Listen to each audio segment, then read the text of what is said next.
Headline news વિકાસ વેદના Vadodara traffic પોલીસે નવો અભિગમ અપનાવ્યો છે. મેમો ઘરે દંડ કચેરીએ.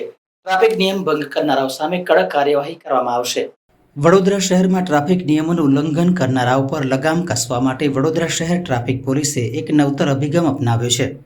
હવે ટ્રાફિક નિયમનો ભંગ કરનાર વાહન ચાલકોને સીધો મેમો ઘરે મોકલવામાં આવશે અને તેમને દંડ ભરવા ટ્રાફિક શાખાની કચેરીએ રૂબરૂ બોલાવવામાં આવશે. આ પગલું ટ્રાફિક વ્યવસ્થાને સુધારવા અને નિયમોનું પાલન કરવા માટે લેવામાં આવ્યું છે.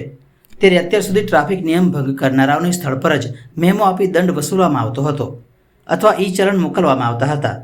જો કે ઘણા કિસ્સાઓમાં દંડ ભરવામાં વિલંબ થતો હતો અથવા તો કેટલાક લોકો દંડ ભરવામાંથી છટકી જતા હતા.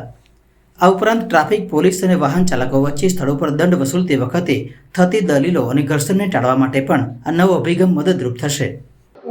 નવો કાયદો નથી, આ નવો અભિગમ છે.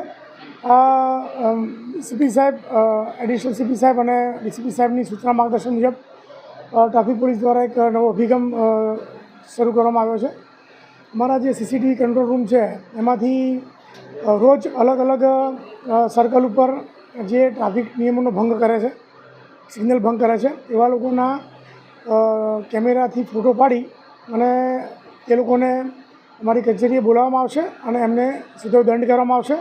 એમને સૂચના આપવામાં આવશે, શિખામણ આપવામાં આવશે કે ભાઈ તમે આવું ના કરો. કારણ કે આપના માધ્યમથી વારંવાર લોકોને સૂચના આપવા છતાં, આટલા દંડ કરવા છતાં, આટલા અવેરનેસના કાર્યક્રમો કરવા છતાં જેટલા મહદઅંશે ફરક થવો જોઈએ એટલો નથી થયો. તેના કારણે આ નવા અભિગમરૂપ સીપી સાહેબના સૂચના માર્ગદર્શન પ્રમાણે અમે આ કાર્યવાહી ચાલુ કરી છે.